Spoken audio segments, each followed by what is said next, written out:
Aujourd'hui, je vais vous parler d'un sujet un peu plus personnel et intime. Nous allons parler ici des constipations. Dans cette vidéo, je vais vous montrer ce qui peut être une solution très contre-intuitive pour régler le problème de la constipation, qui est tout simplement l'opposé de ce que les gens disent autour de ce sujet. Si ce sujet vous intéresse, je vous invite déjà à me laisser votre like et commençons tout de suite la vidéo d'aujourd'hui, juste après le générique.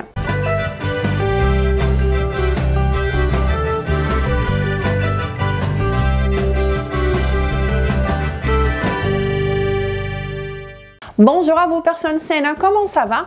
Je suis Renata Barcelos, enthousiaste étudieuse de la science nutritionnelle. Je suis également la fondatrice de maigredéfinitivement.fr et je suis la responsable de la méthode Maigre Définitivement en France depuis 2016. Mais plus important que cela, je suis ici toutes les semaines, sans faute, pour partager avec vous ce que personne ne vous dit au sujet de la perte de poids, de la santé et un style de vie sain. Et le tout toujours basé sur le meilleur de la science nutritionnelle disponible dans le monde actuellement. Et aujourd'hui, le sujet est la constipation. Mais avant de parler ce que la science a à dire sur ce sujet, sur ce que la science montre est une solution très intéressante à ces problèmes, comprenons d'abord ce qu'est la constipation.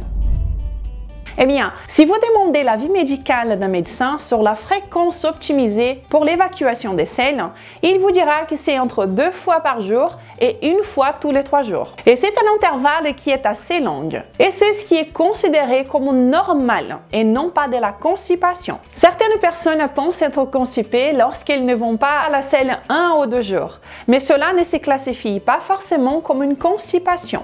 La constipation, dans ma définition de la chose, est quand vous ressentez que vous n'allez pas à la selle aussi souvent que vous le souhaitez et que vous vous sentez pas bien. Vous êtes ballonné, vous avez beaucoup de gaz et vous avez du mal à évacuer, à laisser passer les selles. Donc, dans mon opinion, cela est signe que oui, vous avez des signes de constipation. Mais en contrepartie, si vous n'allez pas à la selle qu'une fois tous les 5 jours par exemple, mais que vous vous sentez bien, vous vous sentez léger, sans être ballonné, sans avoir beaucoup de gaz, et quand vous allez à la selle, vous n'avez pas du mal à les évacuer, eh bien, je ne pense pas que vous êtes constipé, parce que vous vous sentez bien physiquement. Eh bien, nous devons comprendre que ce qui va définir la fréquence de laquelle vous allez à la selle, c'est évidemment ce que vous mangez. Plus vous mangez de déchets, plus vous allez avoir des déchets à éliminer. Donc, plus vous mangez des aliments inutiles pour le corps, vous aurez plus à éliminer, tout simplement. Les personnes qui suivent une alimentation saine et forte, qui est basée sur la consommation des aliments les plus nutritifs au monde, eh bien, elles tendent à aller à la selle moins fréquemment. Et cela parce que le corps arrive à absorber de façon très efficace tous les nutriments de ces aliments, en éliminant peu de déchets, simplement parce qu'il y en a peu à éliminer. Et les personnes qui consomment plus de fibres ont tendance à éliminer plus de sel. Les végétariens et les véganes, par exemple, peuvent aller à la selle jusqu'à 4 fois par jour. Alors que ceux qui suivent une alimentation saine et forte vont à la selle 1 fois par jour, 1 fois tous les 2 jours, 1 fois tous les 3 jours, tous les 4 jours ou même tous les 5 jours. Mais tout en se sentant bien et léger. Donc n'oubliez pas, plus vous mangez des déchets, plus vous aurez des déchets qui sortent, ok? Ok, maintenant que nous avons couvert cette partie, je vais vous parler des fibres. Et je vais également vous montrer ce que la science a déjà testé et a eu comme résultat sur la question de la constipation. Mais avant, je voulais vous inviter à vous abonner à cette chaîne maintenant si vous ne l'êtes pas encore et à bien cliquer sur la petite cloche pour que vous soyez prévenus à chaque fois qu'une nouvelle vidéo est disponible ici. Je suis ici toutes les semaines, sans faute, pour vous aider du mieux que je peux avec mes vidéos à devenir une meilleure version de vous-même. Ok, donc comme vous le savez, nous ne pouvons pas parler de constipation sans parler des fibres, n'est-ce pas? Il y a beaucoup de personnes partout autour de nous qui nous disent que pour ne pas être constipé, il faut consommer plus de fibres. Mais est-ce que cela est une solution? Je vais tout vous dire, mais d'abord, vous devez comprendre que les fibres ne sont pas des nutriments, ok?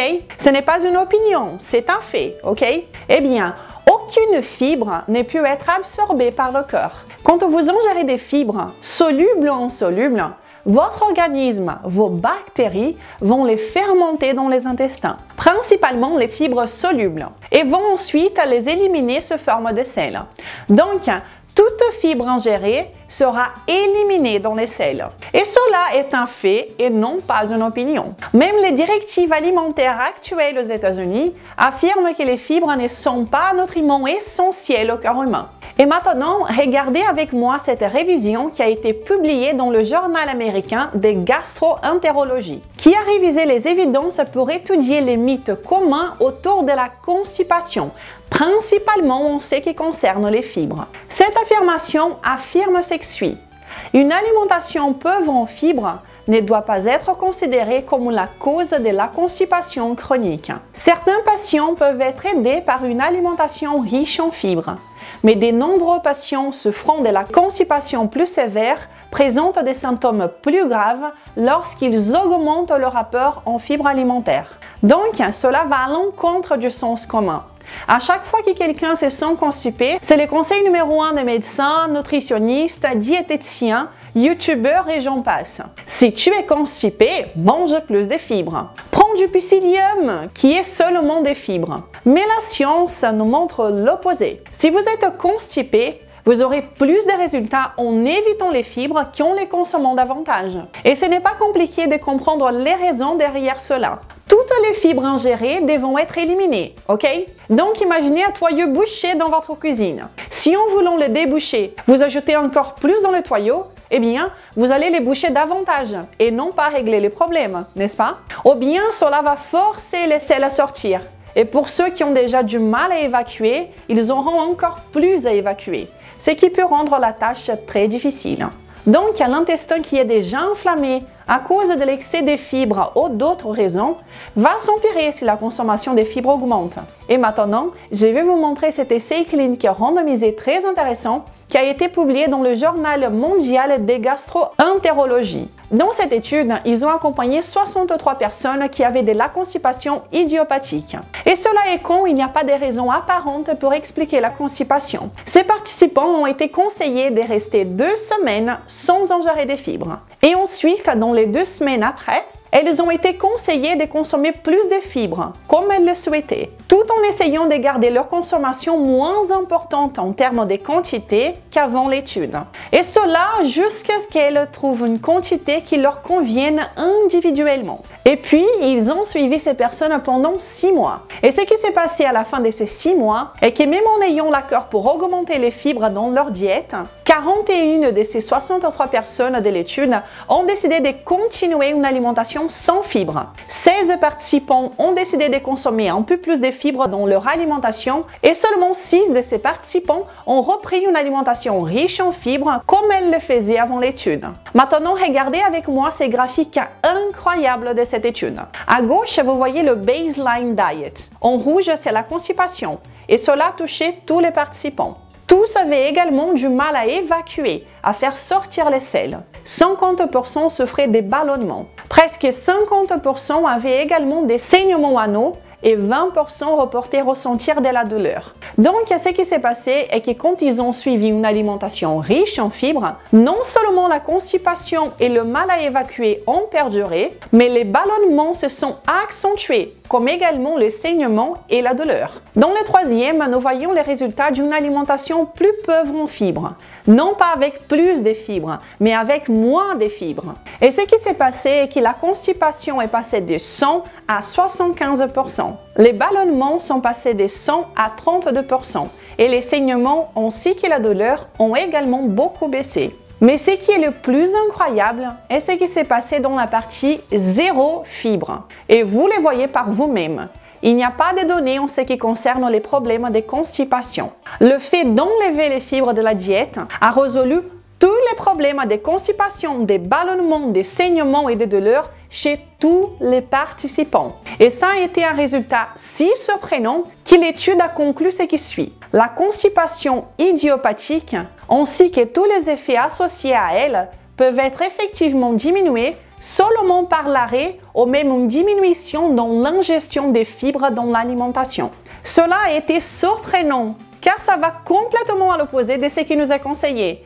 que les fibres sont nécessaires pour la régularité de l'intestin et qu'elles sont bonnes pour éviter la constipation. Mais ce que nous voyons dans les évidences est qu'en vérité, en faisant l'opposé, vous aurez de bons résultats. C'est en consommant moins et non pas en consommant plus. Et donc, je ne peux pas m'empêcher de me demander, si les évidences scientifiques sont disponibles à tous, alors pourquoi est-ce que les médecins, les nutritionnistes, les diététiciens ainsi que les gurus sur Internet continuent de nous conseiller de manger du psyllium et d'autres sources de fibres pour aider dans la régularisation de l'intestin?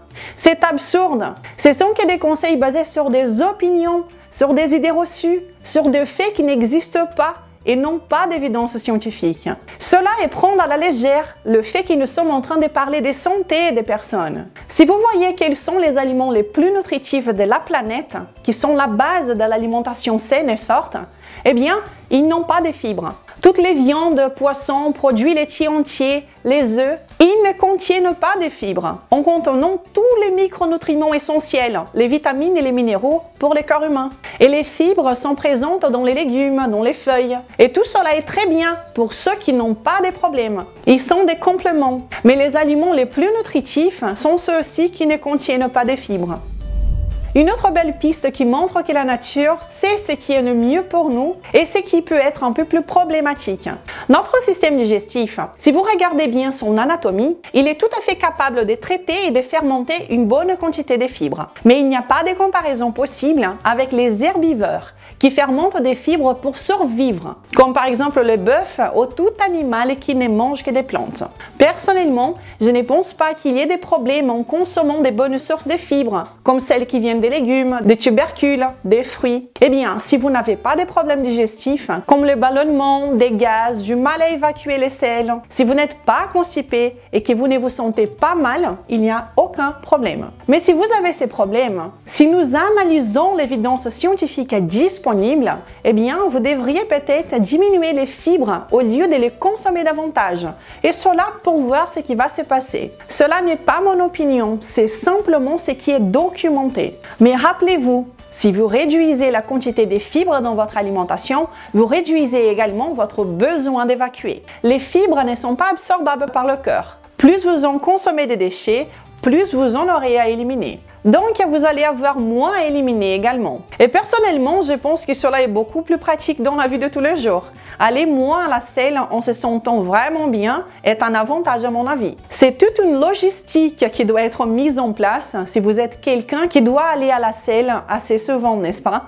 Et quand vous suivez une alimentation saine et forte, comme celle dont je vous ai parlé, où vous priorisez la consommation des aliments les plus nutritifs au monde et en les complétant avec d'autres aliments selon vos objectifs et votre état de santé, eh bien, de belles choses se passent. Et je vous montre un cas de succès ici à chaque vidéo pour vous motiver. Et aujourd'hui, c'est Simon qui nous dit « Je ne participe que peu aux discussions, mais je n'en perds pas une miette.